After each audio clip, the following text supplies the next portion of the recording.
राति 8 बजेको जनता समाचारमा तपाईलाई स्वागत छ। नमस्कार, म प्रतिमा चौधरी। नमस्कार, म अनिस्मा बस्नेत। सबैभन्दा पहिले प्रमुख समाचार। लिम्पियाधुरा लिपुलेक र कालापानी समेटिएको आधिकारिक नक्सा सार्वजनिक, राष्ट्रियता र सम्प्रभुताको रक्षा गर्ने सरकारको प्रतिबद्धता। नयाँ नक्सा सार्वजनिक गर्ने सरकारको कदम स्वागत योग्य भएको कांग्रेसको प्रतिक्रिया। अतिक्रमित भूमि फिर्ता गर्न पहलकदमी दिन पनि सुझाव। विभिन्न सञ्चार माध्यम र सामाजिक सञ्जालमा आएका समाचार प्रति सञ्चार मन्त्रालयको ध्यान आकर्षण। स्वेच्छाले पीसीआर गराउन शुल्क निर्धारण नभएको स्पष्ट। कोरोना भाइरसका संक्रमित अमेरिकामा सबैभन्दा धेरै देखिनु सम्मानको विषय भएको राष्ट्रपति ट्रम्पको भनाई। परीक्षणमा सबैभन्दा अब्बल रहेको दाबी। र राष्ट्रिय सभाबाट संघीय संरचना अनुसार खेलकुद विकासका लागि तयार पारिएको खेलकुद विकास एनफारी।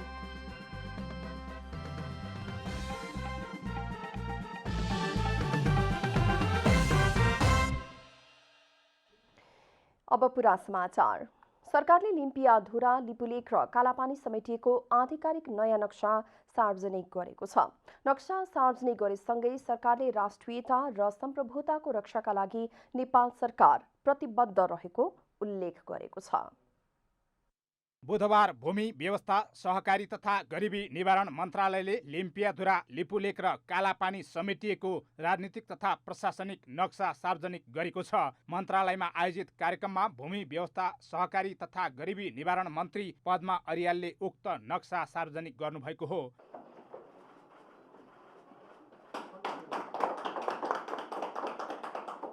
यसअघि जेठ 5 गते सोमबार बसेको मन्त्री परिषद बैठकले लिम्पियाधुरा लिपुलेक र कालापानी समेटिएको नयाँ नक्सा पारित गर्दै सार्वजनिक गर्ने निर्णय गरेको थियो। ऐतिहासिक तथ्यले देखाएको सत्यको आडमा भन्दै नयाँ नक्सा सार्वजनिक गर्ने कदमलाई मन्त्री अर्यालले यो युगको सर्वाधिक उत्कृष्ट क्षण भन्नुभएको छ। हामीसँग उपलब्ध प्रमाण र ऐतिहासिक तथ्यले देखाएको सत्यको पथमा समर्पण भावनाका साथ अघि बढ्ने प्रेरणा मिलेको यहाँहरू समक्ष स्मरण गर्न चाहन्छु। नेपालको अद्यावधिक नक्सा सार्वजनिक गर्ने यो अवसरमा सिङ्गो नेपाल र नेपालीका लागि ऐतिहासिक सुखद क्षण हो। नेपालको अद्यावधिक राजनीतिक र प्रशासनिक नक्सा सार्वजनिक गर्ने यो सुनौलो अवसर यो युगको सर्वाधिक स्मरणीय क्षणका रूपमा मैले लिएको छु। नेपालमा मात्र होइन, सिङ्गो विश्व मानचित्रमा नेपालको मानचित्र बदलिएको छ। नयाँ नक्सामा लिम्पियाधुरा लिपुलेक र कालापानीसँगै गुन्जी, नाभी र कुटी लगायतका क्षेत्र पनि समेटिएको छ। सन् 1816 मार्च 4 मा तत्कालीन इस्ट इन्डिया कम्पनी र नेपाल सरकारबीच भएको सुगौली सन्धि अनुसार काली नदी र सोभन्दा पूर्वको भूभाग नेपाल राज्यको अभिन्न अङ्ग भएको सरकारले स्पष्ट पारेको छ। तर हाल नेपालमा प्रचलित नक्साहरूमा काली नदी पूर्वका गुन्जी, नाभी, कोटी लगायतका केही भूभाग समेटिएको नदेखिएकोले ती भूभाग समेत देशको सिमानाभित्र पर्ने गरी तथा काली नदीको उद्गम स्थल लिम्पियाधुरासम्म नक्सामा देखिने गरी नेपालको अद्यावधिक प्रशासनिक नक्सा तयार गरी प्रकाशन गरी प्रचलनमा ल्याइएको हो। राष्ट्रियता र सम्प्रभुताको रक्षाका लागि नेपाल सरकार प्रतिबद्ध रहेको उल्लेख गर्दै मन्त्री अर्यालले नेपालको यो कदमलाई भारतले पनि सकारात्मक रूपमा लिने विश्वास व्यक्त गर्नुभएको छ। विगतमा नेपालको नक्सामा छुट्याइएका गुन्जी, नाभी, कुटी लगायतका भूभाग समेटी ती भूभाग समेत देशको सीमाभित्र पर्ने गरी तथा काली नदीको उद्गम स्थल लिम्पियाधुरासम्म नक्सामा देखिने गरी नेपालको अद्यावधिक राजनीतिक र प्रशासनिक नक्सा तयार गरी प्रकाशन गर्ने निर्णय भएबाट नेपाल सरकार आफ्नो राष्ट्रियता र सम्प्रभुताको रक्षा गर्न प्रतिबद्ध रहेको पुनः प्रमाणित भएको छ। आगामी दिनमा छिमेकी मित्र राष्ट्र भारतसँग द्विपक्षीय वार्ता र कूटनीतिक प्रयास मार्फत समस्याको समाधान गर्न प्रतिबद्ध छौँ। मित्र राष्ट्र भारतले पनि सकारात्मक रूपमा लिनेछ भन्ने विश्वास लिएका छौँ। नक्सा सार्वजनिक कार्यक्रममा मन्त्री अर्यालले नयाँ नक्सा सार्वजनिक भएपछि विश्वमा नेपालको मानचित्र, नेपालीको मान र नेपालीको मन बदलिएको बताउनु भएको छ। नेपाल र नेपालीको शिर झुक्न नदिने उल्लेख गर्दै नक्सा प्रयोग हुने सम्पूर्ण सरकारी दस्तावेज र पाठ्य पुस्तकमा नयाँ नक्सा प्रयोग गर्न पनि मन्त्री अर्यालले आग्रह गर्नुभएको छ। अब नेपालको नक्सा लिम्पियाधुरासम्म कायम भएको छ। हरिशरण न्यौपाने, काठमाडौँ। सरकारले सार्वजनिक गरेको नेपालको नयाँ नक्साको प्रमुख प्रतिपक्षी दल नेपाली कांग्रेसले स्वागत गरेको छ। अब उच्चस्तरीय वार्ता मार्फत अतिक्रमित भूमि फिर्ता गर्न पहल कदमी लिन कांग्रेसको सुझाव छ। बुधबार भूमि व्यवस्था सहकारी तथा गरिबी निवारण मन्त्री पद्मा अर्यालले नेपालको नयाँ राजनीतिक तथा प्रशासनिक नक्सा सार्वजनिक गरेको कार्यलाई प्रमुख प्रतिपक्षी दल नेपाली कांग्रेसले सरकारको स्वागत योग्य कदम भनेको छ। अब प्रमाणका आधारमा भारतले अतिक्रमण गरेको भूमि फिर्ता लिन कूटनीतिक तवरबाट भारतसँग वार्ता थाल्न कांग्रेसले सरकारलाई सुझाएको छ। नक्सा सार्वजनिक गरेर मात्रै सरकारको दायित्व पूरा नहुने भन्दै कांग्रेसले उच्च स्तरीय वार्ता थाल्न भनेको हो। भारत र चीन दुवैलाई समान रूपले हामीले वार्ता र संवाद अगाडि बढाउनु पर्छ। पोलिटिकल लेभलमा, कूटनीतिक तहमा पनि त्यसो गर्न सक्यौं भने समदूरीको सिद्धान्त र असंलग्न परराष्ट्र नीतिको सिद्धान्तमा उभिएर हामीले लिपुलेख घटनाका सन्दर्भमा चीनसित पनि त्यत्तिकै गम्भीर ढंगले वार्ता गर्नुपर्छ। किनभने त्यो हाम्रो भूमि हो। यो हाम्रो भूमि र हाम्रो सोभरेनिटीलाई चीन र भारत दुवैले यो पछिल्लो एग्रिमेन्ट जुन गरे 5 वर्ष पहिले व्यापारिक मार्ग बनाउने त्यो भूमिमा भएर भन्ने कुरा त हाम्रो सोभरेनिटीको सम्मान दुवै राष्ट्रले गर्न सकेन। नक्सा जारी गरे भनेर त्यही नै सबभन्दा ठुलो सफलता भनेर नेपालीले त्यो नक्सामा मात्रै चित बुझाउने होइन, त्यो नक्साको आधारले नेपालको त्यो भूभागलाई कुन रूपमा कसरी, अब यो सरकारको नैतिक जिम्मेवारी हो। अब वार्ताको माध्यमबाट अन्य कुनै माध्यमबाट त्यो भूभागलाई नेपालले फिर्ता ल्याउनु पर्छ। नयाँ नक्सा सार्वजनिक गरेर सरकारले पहिलो राम्रो काम गरेको भन्दै कांग्रेसले नक्सा सार्वजनिक गर्ने विषयलाई सत्ता जोगाउने कार्यमा मात्र प्रयोग नगर्न सचेत गराएको छ। कांग्रेसले यस विषयलाई खबरदारी गरिराख्ने जनाएको छ। यो नक्सा प्रकाशित गर्ने विषयलाई नेपालको राजनैतिक आन्तरिक खिचातानीसँग, सत्ता टिकाउने विषयसँग र पार्टीको एउटा सस्तो लोकप्रियतासँग मात्रै जोडेर आत्मरतिमा रमाउने काम यदि सरकार वा प्रधानमन्त्रीले गर्नुभयो भने चाहिँ यो भयानक आत्मघाती हुन सक्छ। सीमा समस्याका विषयमा नेपाल सरकारले भारतलाई प्रेस नोट पठाउने बाहेक केही गर्न नसकेको टिप्पणी भइरहेका बेला सरकारले मन्त्री परिषद हुँदै सरकारको नीति तथा कार्यक्रममा समावेश गरेर नेपालको नयाँ राजनीतिक तथा प्रशासनिक नक्सा सार्वजनिक भएको हो। सरकारको यस निर्णयलाई नागरिक समाजदेखि सबै तह तबकाका व्यक्तिहरूले स्वागत गरेका छन्। सबैतिरबाट प्रशंसा कमाइरहेको सरकारले आफ्नो भूमि फिर्ता लिएर आफ्नो थप उचाइ कायम गर्न सकोस्। कमला हमाल, काठमाडौँ। पछिल्लो 24 घण्टामा नेपालमा 25 जना कोरोना भाइरस कोभिड-19 संक्रमित थपिएका छन्। स्वास्थ्य तथा जनसङ्ख्या मन्त्रालय अनुसार बाँकेको नरेनापुर गाउँपालिकामा 5 र खजुरा गाउँपालिका 5 का एक पुरुषमा गरी 6 जनामा संक्रमण पुष्टि भएको हो। यस्तै कपिलवस्तुमा थप 13 जनामा संक्रमण पुष्टि भएको छ। नवलपरासी पश्चिममा 1 जनामा कोरोना संक्रमण पुष्टि भएको छ। यसै विषयमा थप जानकारी दिनका लागि हाम्रा जिल्ला संवाददाता प्रतीक्षा सम्पर्कमा हुनुहुन्छ। बाँकेबाट रविन्द्र सिंह ठकुरी हाम्रो सम्पर्कमा हुनुहुन्छ। रविन्द्रजी, स्थानीयले विरोध गरेका छन् र आज जुन बाँकेको नरेनापुर गाउँपालिकामा 5 र खजुरा गाउँपालिकाका 5 का 1 जनामा गरी जम्मा 6 जनामा जुन संक्रमणको पुष्टि भएको हो, उहाँहरूलाई कसरी व्यवस्थापन गरिएको छ जानकारी दिनुहोस् न। र व्यवस्थापनकै क्रममा विरोध गरिएको कुरा पनि जानकारीमा आएको छ, सो बारे पनि जानकारी दिनुहोस्। बाँकेमा करिब 69 जनामा चाहिँ अहिलेसम्म व्यक्तिहरूलाई चाहिँ कोरोना पोजिटिभ देखिएको छ भने आज मात्र 6 जनालाई थप प्लस भएको छ।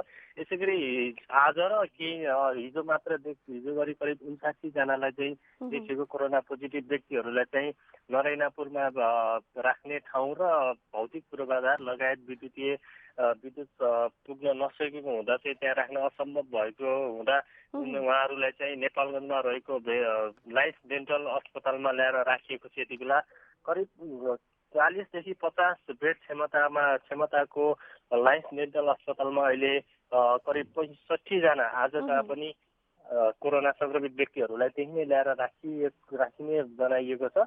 त्यसै गरी त्यहाँ पनि व्यवस्थित हुन सकेको छैन। उहाँहरूलाई व्यवस्थित गर्नका लागि कोलपुरमा रहेको कृषि विकास तालिम केन्द्रमा ल्याएर राख्ने भनिएपछि कोलपुरका स्थानीयहरूले चाहिँ विरोध जनाइरहेका छन्। यसै गरी कोलपुरको कृषि विकास तालिम केन्द्रमा पनि त्यहाँ पनि पहिलादेखि भारतदेखि आएका करिब 23 जना र 24 जना र हिजो राति मात्र यता कञ्चनपुरको नाका हुँदै आएका 2 नेपालीलाई चाहिँ त्यहाँ राखिएको छ भने उहाँहरूको पिसिआर टेस्ट भइसकेको छ। आज अब केही समयपछि नै उहाँहरूको नतिजा आउनेछ भने उहाँहरूलाई चाहिँ कोहलपुर नगरपालिका वार्ड नम्बर 11 मा रहेको बागेश्वरी बहुमुखी क्याम्पसमा राख्ने भनिएपछि त्यहाँ पनि विरोध सुरु भएको थियो। यति बेला त्यो ठाउँमा चाहिँ स्थानीयहरू जम्मा भएर प्रशासनका विरुद्ध नारा लगाइरहेका छन् भने स्थानीय व्यापारी राजनीतिक दल विशेष गरी नेपाली काङ्ग्रेस सम्बद्ध राजनीतिक दलका व्यक्तिहरूले त्यो ठाउँमा चाहिँ राख्न नदिने भन्ने एक खालको विरोध जनाइरहेका छन्।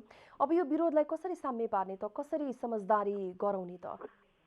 हजुर, यसलाई चाहिँ अब हिजो मात्र जिल्ला विपद व्यवस्थापन समितिले चाहिँ एउटा निर्णय नै गरिसकेको छ। कोलपुरमा रहेको कृषि विकास तालिम केन्द्रमा राख्ने र त्यस्तो ठाउँमा पनि नदिएपछि खजुरामा रहेको सुशील कोइराला प्रखर क्यान्सर अस्पतालमा राख्ने भनेर एक खालको तयारी गरिरहेको अवस्थामा कोलपुरमा रहेका स्थानीय जनप्रतिनिधिहरूले नै अब आफ्नो क्षेत्रमा आफ्नो वडामा राख्न नदिने भन्ने खालको एक खालको निर्णय गरिसकेका छन् र उहाँहरूले नै स्थानीयहरूलाई चाहिँ उकासिरहेको र उहाँहरूले नै सपोर्ट गरिरहेको हुँदा चाहिँ अब कोलपुर नगरपालिकाका मेयर लगायत अन्य अब प्रशासनले पनि उहाँहरूलाई सम्झाउने प्रयास गरिए तापनि उहाँहरूलाई चाहिँ यति बेला अब स्थानीयहरूको धेरै भिडभाड भएको हुँदा चाहिँ समस्या केही जटिल हुने चाहिँ अवश्य देखिएको छ।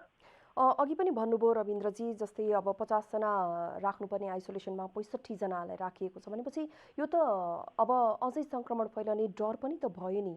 त्यसलाई व्यवस्थापन गर्ने के कस्तो पहल भइरहेको छ र जुन नम्बरमा अब अहिले सङ्ख्यामा बढिरहेका छन् कोरोना पोजिटिभहरू सङ्क्रमितहरू बढिरहनु भएको छ, अब यो हेर्दाखेरि त जति सक्दो छिटो आइसोलेसन त्यसै गरी क्वारेन्टिनहरू रेडी गर्नुपर्ने हो नि त, होइन र? हजुर, यो विषयमा पनि अब बाँके प्रशासनले सुरुवाती दिनमा चाहिँ कोरोना संक्रमित व्यक्तिहरू नदेखिँदासम्म चाहिँ सबै पूर्व तयारी सबै स्थानीय निकायहरू चाहिँ हाम्रो तयारी पूर्ण रूपमा भएको छ भन्ने खालको एक खालको सबैले आफ्नो आफ्नो आत्मविश्वासका साथ काम गरिरहेका थिए भने तत्काल कोरोना व्यक्तिहरू फेला परेसँगै यहाँ चाहिँ आइसोलेसनदेखि लिएर क्वारेन्टाइन र उहाँहरूको म्यानेजमेन्टदेखि लिएर सबै कसरी व्यवस्थापन गर्ने भन्ने एक खालको सबैलाई समस्या सिर्जना भएको छ। नाम मात्रको रूपमा क्वारेन्टाइन आइसोलेसनको रूपमा निर्माण गरिएको छ। यद्यपि व्यक्तिहरूलाई अझै पनि क्वारेन्टाइन निर्माण गरिएको ठाउँमा सम्पूर्ण पूर्वाधार त्यसै गरी आइसोलेसन भनेको चाहिँ अहिले कोलपुरमा रहेको कृषि विकास तालिम केन्द्रलाई कोलपुर नगरपालिकाले केही समय अघि क्वारेन्टाइनको रूपमा निर्माण गरेको थियो भने अहिले नरैनापुरमा जुन कोरोना पोजिटिभ देखिएका व्यक्तिहरूलाई चाहिँ त्यो कृषि विकास तालिम केन्द्र नै अहिले आइसोलेसनको रूपमा चाहिँ परिणत गर्ने भन्ने एक खालको कुरा यहाँ चलिरहेको छ। यसरी गर्दा चाहिँ स्थानीय निकायले चाहिँ पर्याप्त मात्रामा जुन निर्माण नगर्दा चाहिँ अहिले समस्या सिर्जना भएको छ। रविन्द्रजी, जस्तै विभिन्न ठाउँबाट धेरै खालको असन्तुष्टि हामीले जानकारी र समाचारहरूमा पनि यहाँहरूले पनि विभिन्न जिल्लाबाट विभिन्न स्थानबाट जुन किसिमको असन्तुष्टिहरू र एउटा हुन्छ नि समस्याहरू हामीले पढ्न पायौँ, जान्न पायौँ, जानकारीमा आयो। खानाको राम्रो व्यवस्था नभएको, त्यसै गरी स्वास्थ्यप्रद जुन हुनु पर्थ्यो, बस्ने ठाउँको पनि व्यवस्थापन नभएको र शौचालयको पनि एकदमै भनौँ न उहाँहरूलाई चाहिँ एकदमै समस्या भइराखेको, त्यहाँ चाहिँ कस्तो छ यो सम्पूर्ण व्यवस्थापनलाई हेर्दाखेरि? समग्रमा हेर्दाखेरि चाहिँ बाँकेमा त्यो खानाको समस्या चाहिँ त्यति धेरै चाहिँ नहोला, त्यो समस्या चाहिँ देखिएको छैन। र अन्य व्यवस्थापनको लागि भने अब जुन व्यक्तिहरूलाई आइसोलेसनमा राखिन्छ उहाँहरूलाई सकभर छुट्टै सबै सामग्रीहरू छुट्टै प्रयोग गर्नुपर्ने मान्यता रहेको छ। त्यसै गरी उहाँहरूले चाहिँ अब विभिन्न ठाउँमा हामीले देखिरहेका छौँ। त्यसै गरी सबैले एकै खालको धारा शौचालय लगायत खाना भान्सा पनि एकै भएको देखिन्छ। यसरी गर्दा चाहिँ अन्य यो सङ्क्रमण झन् नियन्त्रण भन्दा पनि अझै उल्झिने रूपमा देख्न सकिन्छ। यसै गरी आज मात्र बाँके प्रशासनले भारतमा अलपत्र परेका सीमावर्ती बजार रूपैडिया बहराइच नानपाडामा अलपत्र परेका करिब 1100 भन्दा बढी नेपालीलाई स्वदेश ल्याउने एक खालको तयारी गरिरहेको छ भने नेपालमा नेपालगञ्जमा रहेका करिब 1100 के हाराहारीमा भारतीयहरूलाई चाहिँ उता पठाउने तयारी भइरहेको छ। यो सँगै अझै बाँकीलाई चाहिँ उच्च जोखिम र यसै गरी अब स्थानीय तह प्रशासनले कसरी व्यवस्थापन गर्छ भन्ने खालमा झन् ठुलो चुनौती थपिएको छ यसले गर्दा। अब आज जतिजना सङ्क्रमितहरू देखिनु भएको छ, सङ्क्रमणको पुष्टि आज भएको छ, उहाँहरू के भारतबाटै आउनुभएको हो? हजुर, उहाँहरू पनि भारतबाटै आउनुभएको। नरायणपुरमा जुन 5 जना देखिनुभयो उहाँहरू पनि केही हप्ता अघि भारतदेखि नै आउनुभएको थियो भने खजुराको एकजना व्यक्ति पुरुष पनि उहाँ पनि केही समय अघि भारतदेखि आएको र बिरामी भएर फेरि अस्पतालमा उहाँ चाहिँ भर्ना हुनुभएको थियो र उहाँको पिसिआर गर्दा चाहिँ आज पोजिटिभ आएको छ भने उहाँसँग पनि अन्य व्यक्तिहरू आएको हुँदा अब यसलाई चाहिँ अब जिल्ला जनस्वास्थ्य कार्यालय ट्रेसिङ गर्ने लगायत उहाँसँग को आएका थिए भनेर त्यसको लागि जिल्ला स्वास्थ्य कार्यालयले चाहिँ तयारी गरिरहेको छ। हस्त जानकारीको लागि धेरै धेरै धन्यवाद रविन्द्रजी। उहाँ हुनुहुन्थ्यो बाँकेबाट हाम्रा संवाददाता रविन्द्र सिंह ठकुरी। हामीलाई आज सङ्क्रमित हुनुभएकाको बारेमा र सँगसँगै उहाँहरूलाई व्यवस्थापन गरिएको बारेमा जानकारी दिनुहुँदै।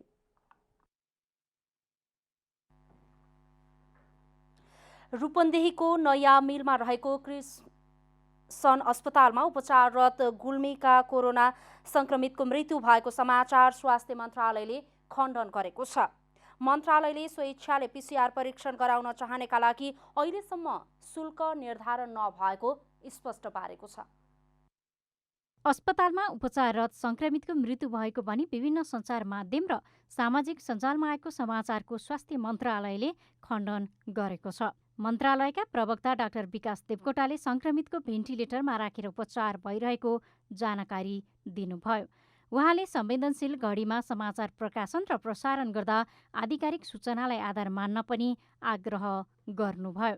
आजै क्रिम्सन अस्पतालमा उपचारको क्रममा रहनुभएका पिसिआर विधिबाट गर्दा पोजिटिभ देखिएका व्यक्तिको बारेमा विभिन्न समाचार माध्यममा विभिन्न कुराहरू आएकोमा भर्खरको समाचार अनुसार उहाँ अझै पनि भेन्टिलेटरमा रहनुभएको छ। उहाँको स्वास्थ्य स्थिति गम्भीर रहेको छ। यसैगरी मन्त्रालयले स्वेच्छाले पिसिआर परीक्षण गराउन चाहनेहरूका लागि अहिलेसम्म शुल्क निर्धारण नभएको स्पष्ट पारेको छ। सरकारी तथा सामुदायिक अस्पतालले तोकिएको दर रेटमा परीक्षण गराउन पाउने नीतिगत निर्णय भए पनि अहिलेसम्म शुल्क निर्धारण नभएको प्रवक्ता डाक्टर देवकोटाले बताउनुभयो।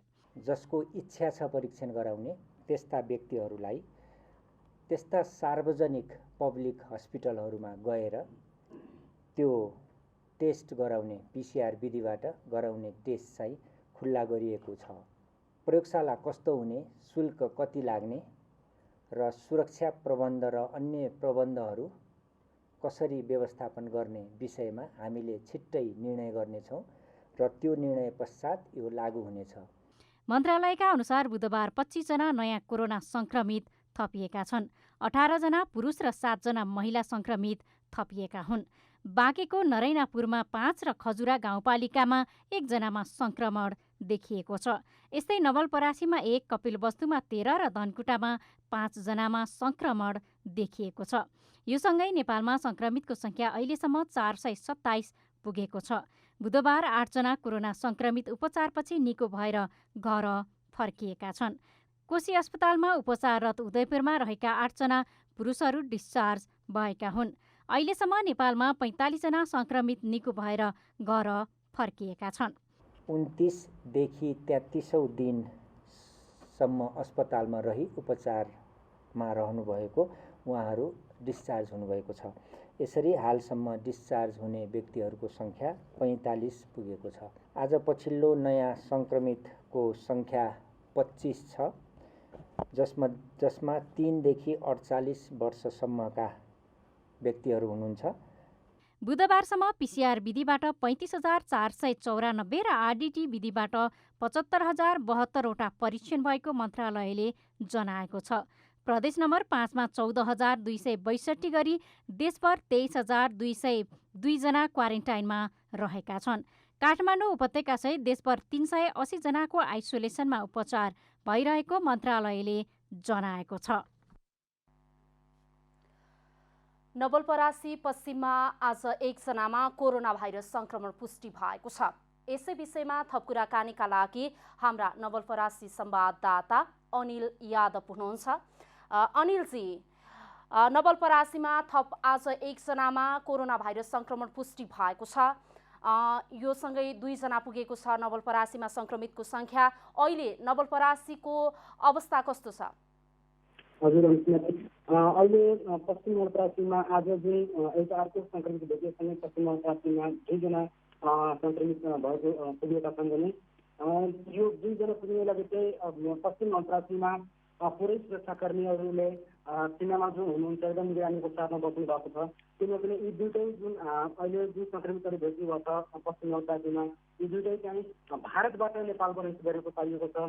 जुन आज मात्रै यो सुस्ता गाउँपालिकामा भेटिएका संक्रमित छन्, यिनी यो सुस्ता गाउँपालिकाको पारी रहेको सुस्ता भन्ने जुन भूमि छ त्यहाँ नारायणी नदी पारी त्यहाँबाट चाहिँ डुङ्गामा नदी तरेर आएका हुन् र डुङ्गामा नदीमा चाहिँ डुङ्गा तरेर आइसकेपछि उनको आफ्नै गाडीले मोटरसाइकलमा लिएर जुन सुस्ता गाउँपालिकाले बनाएको क्वारेन्टाइन छ त्यहाँसम्म पुर्याउनु भएको थियो भने आज मात्रै जानकारी प्राप्त भए अनुसार जुन डुङ्गा आएको थियो त्यो डुङ्गामा चाहिँ 2 जना प्रहरी पनि बस्नु भएको थियो। त्यसले गर्दा आज भर्खर जुन हामी सुस्ता गाउँपालिकासँग कुरा गरेका छौँ, सुस्ता गाउँपालिका अध्यक्षले चाहिँ जुन 2 जना प्रहरी पनि हुनुहुन्थ्यो उहाँहरूलाई पनि अब भोलि चाहिँ स्वाब टेस्टको लागि हामी तारिख गर्दैछौँ भने जुन उनको दाइले लिएर आउनुभएको थियो भने उहाँको दाइको चाहिँ टेस्ट गरिएको छ र उहाँको दाइको चाहिँ नेगेटिभ आएकोले चाहिँ उहाँलाई घर पठाइएको छ र जुन अहिले संक्रमित भेट्नु भएको छ उहाँ चाहिँ अहिले भैरवमा स्थित भीम अस्पतालमा राखिएको छ उहाँलाई।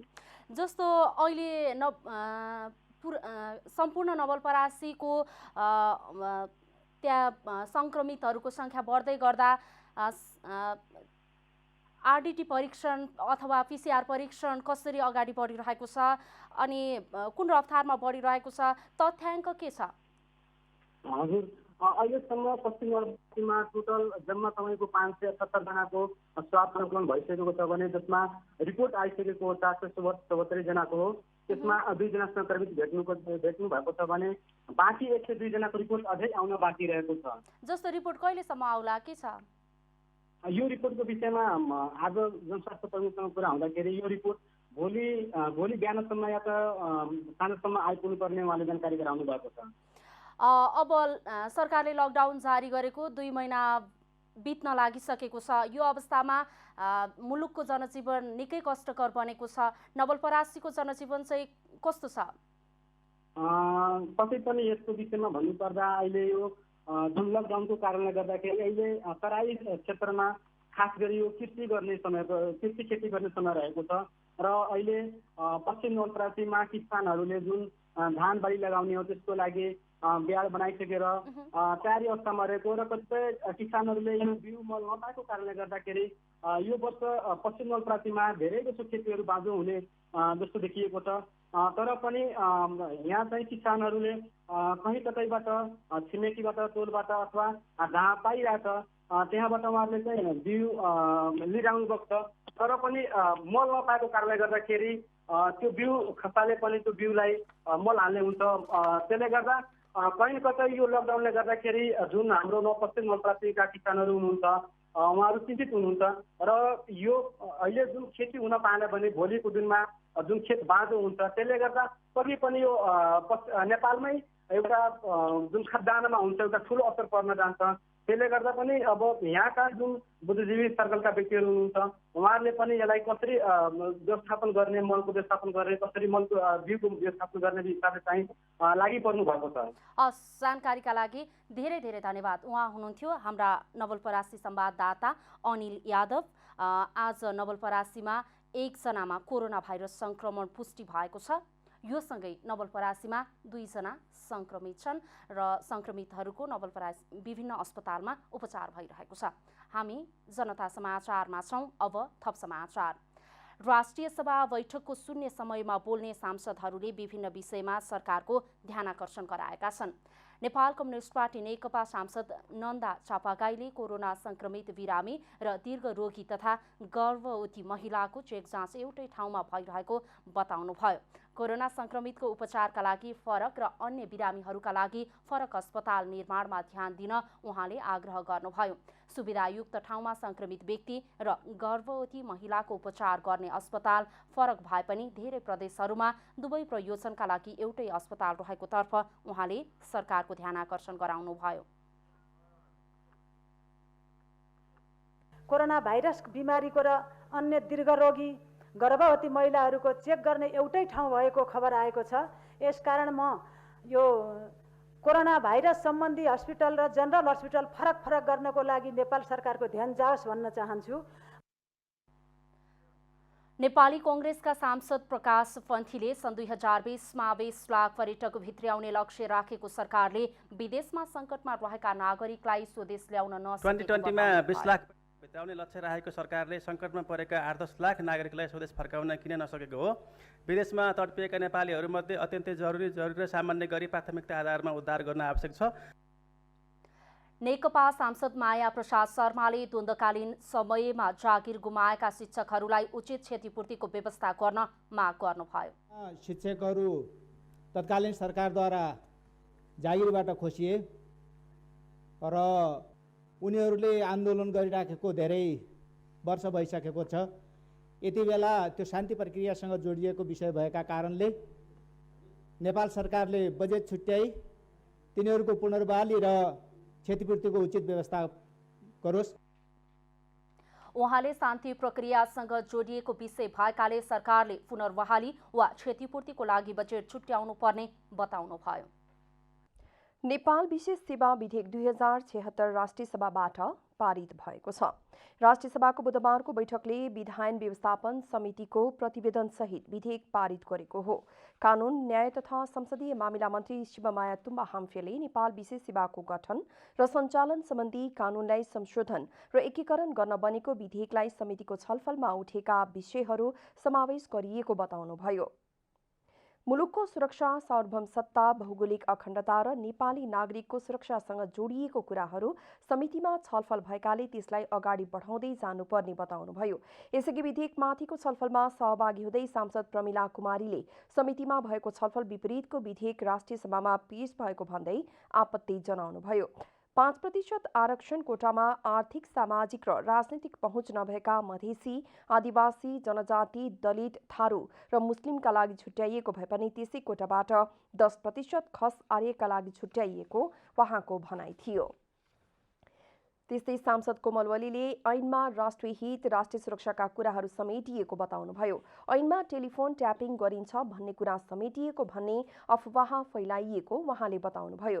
राष्ट्रिय हित विपरीत देशको सार्वभौमसत्ता, स्वतन्त्रता र संविधान विपरीत काम गर्नेलाई परास्त गर्न ऐनको आवश्यकता परेको सांसद ओलीको भनाइ थियो।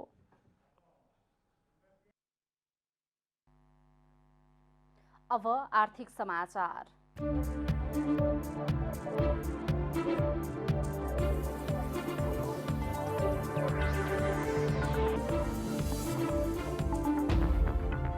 कोरोना भाइरस रोकथाम तथा नियन्त्रणका लागि यति बेला नेपालमा लकडाउन जारी छ।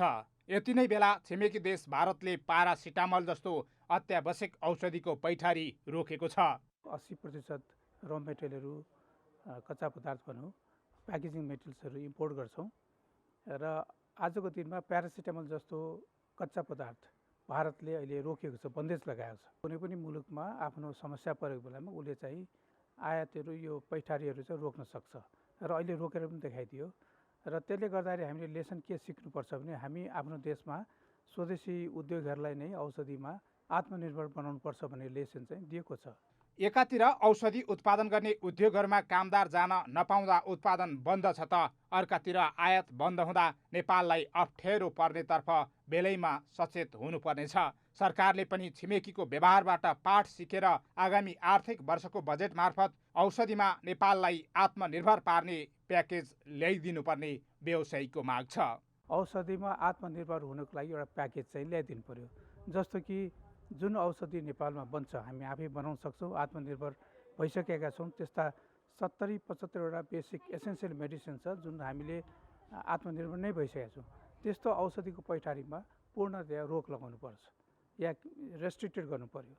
र त्यसपछि दोस्रो कुरा चाहिँ जुन औषधिहरू नेपालमा बन्न सक्दैन, जस्तो भ्याक्सिन छ, क्यान्सरका औषधिहरू छन्, यस्ता अलिकति हाइटेक प्रोडक्ट्सहरूलाई चाहिँ नेपालमा बनाउनको लागि सरकारले चाहिँ पहल गरिदिनु पर्यो। यता कोरोना भाइरसका विषयमा पनि आवश्यकताभन्दा बढी जनता तर्साउने काम भएको भन्दै व्यवसायीले सुरक्षाका उपाय सावधानीपूर्वक अपनाउन सुझाएका छन्। घरमा बस्ने भनेको छ लकडाउनको बेलामा, यी कुराहरूलाई चाहिँ अवलम्बन गर्नैपर्छ, तर आतङ्कित गरिनु हुँदैन। आतङ्कित चाहिँ भएको छ। यो सेनिटाइज तपाईँको 4 चोटि 5 चोटि गऱ्यो भने तपाईँको छालै बिग्रिन्छ।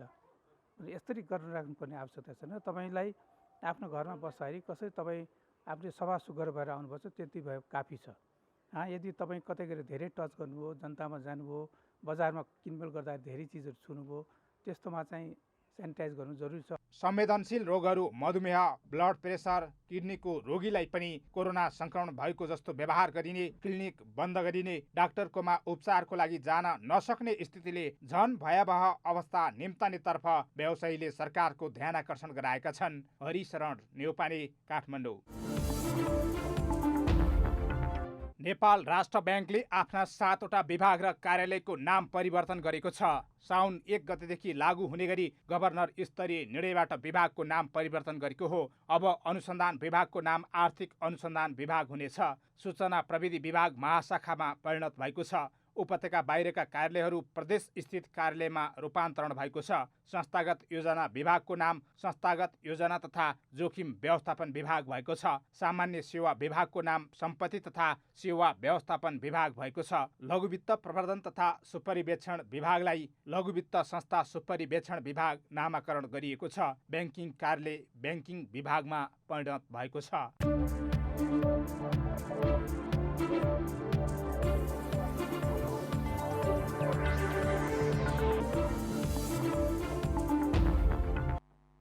अब खेलकुद समाचार।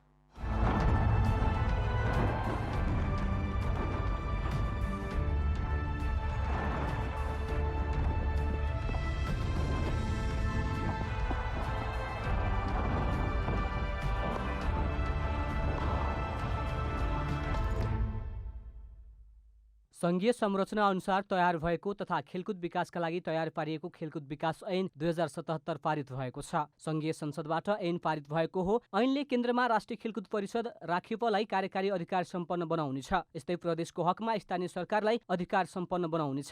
ऐनले राखेप सदस्य सचिवका केही अधिकार कटौती गर्नेछ। सदस्य सचिवका केही भूमिका अब सिधै खेलकुद मन्त्रालय समक्ष रहने कतिपयले बताएका छन्। बुधबार दिउँसो बसेको राष्ट्रिय सभा बैठकले खेलकुद विकास ऐन पारित गर्दै प्रमाणीकरणका लागि राष्ट्रपति समक्ष सिफारिस गरेको छ। ऐन लागू हुन अब राष्ट्रपतिले प्रमाणीकरण गर्न मात्र बाँकी छ। नयाँ ऐनले खेलकुद विकास ऐन 2048 लाई प्रतिस्थापन गर्नेछ।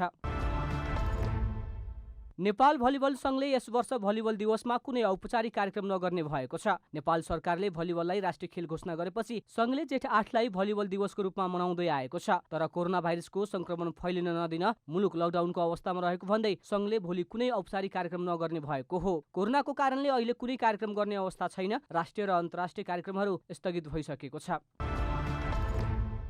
श्रीलङ्का क्रिकेटले आगामी जुलाईमा भारत र बंगलादेशसँग त्रिकोणात्मक सिरिज आयोजनाको तयारी थालेको छ। कोरोना भाइरस कोभिड-19 को संक्रमणका कारण प्रभावित भएको क्रिकेटलाई जुलाईबाट सुरु गर्ने श्रीलङ्काको योजना छ। श्रीलङ्काले सिरिजका लागि दुवै देशका क्रिकेट बोर्डलाई प्रस्ताव पठाएको बताइएको छ। केही दिनभित्रै प्रस्ताव पठाउने र सोही अनुसार सिरिजको तयारी गर्ने विदेशी समाचार माध्यमले उल्लेख गरेका छन्। श्रीलङ्का क्रिकेटका एक अधिकारीले भारतीय क्रिकेट बोर्ड बीसीसीआई र बंगलादेश क्रिकेट बोर्डसँग छलफल गर्ने जिम्मा पाएका छन्। उनले दुवै देशका पदाधिकारीसँग कुरा भइरहेको र छलफल सकारात्मक बनेको बताएका छन्।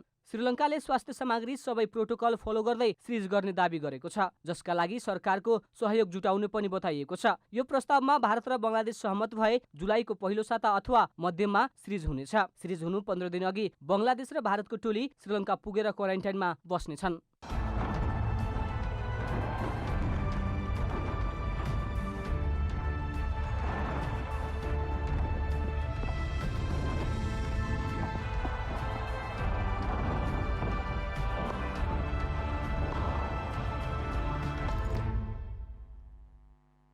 अब मौसम समाचार।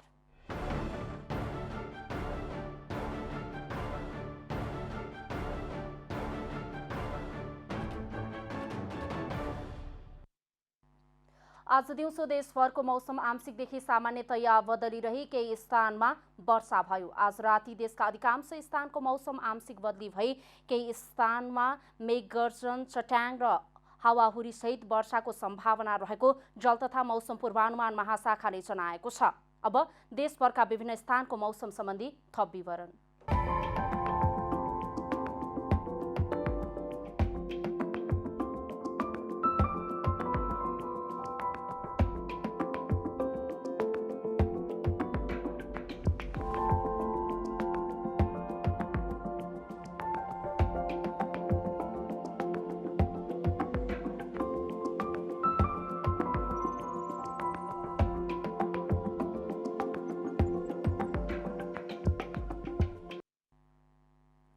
अन्त्यमा आजको डायरी। सरकारले लिम्पियाधुरा, लिपुलेक र कालापानी समेटिएको आधिकारिक नयाँ नक्सा सार्वजनिक गरेको छ। सरकारले सार्वजनिक गरेको नेपालको नयाँ नक्साको प्रमुख प्रतिपक्षी दल नेपाली काङ्ग्रेसले स्वागत गरेको छ। नेपाल विशेष सेवा विधेयक 2076 राष्ट्रिय सभाबाट पारित भएको छ। राष्ट्रिय सभाको बुधबारको बैठकले विधान व्यवस्थापन समितिको प्रतिवेदन सहित विधेयक पारित गरेको हो। पारित विधेयक अब प्रतिनिधि सभामा जानेछ। रूपन्देहीको नयाँ मिलमा रहेको क्रिम्सन अस्पतालमा उपचाररत गुल्मीका कोरोना संक्रमितको मृत्यु भएको समाचार स्वास्थ्य मन्त्रालयले खण्डन गरेको छ। अस्पतालमा उपचाररत संक्रमितको मृत्यु भएको भनी विभिन्न सञ्चार माध्यम र सामाजिक सञ्जालमा आएको समाचार मन्त्रालयले खण्डन गरेको हो। अमेरिकी राष्ट्रपति डोनाल्ड ट्रम्पले कोरोना भाइरसका संक्रमित अमेरिकामा सबैभन्दा धेरै देखिनुलाई सम्मानको विषय भएको बताएका छन्। व्हाइट हाउसमा पत्रकारसँग कुरा गर्दै राष्ट्रपति ट्रम्पले संक्रमित बढी देखिनुलाई अरूको भन्दा अमेरिकाको परीक्षण राम्रो छ भन्ने देखाउने सम्मानको रूपमा लिनुपर्ने बताएका हुन्। संघीय संरचना अनुसार तयार भएको तथा खेलकुद विकासका लागि तयार पारिएको खेलकुद विकास ऐन 2077 पारित भएको छ। ऐनले केन्द्रमा राष्ट्रिय खेलकुद परिषद राखेपलाई कार्यकारी अधिकार सम्पन्न बनाउनेछ। ऐनले राखेप सदस्य सचिवका केही अधिकार कटौती गर्नेछ।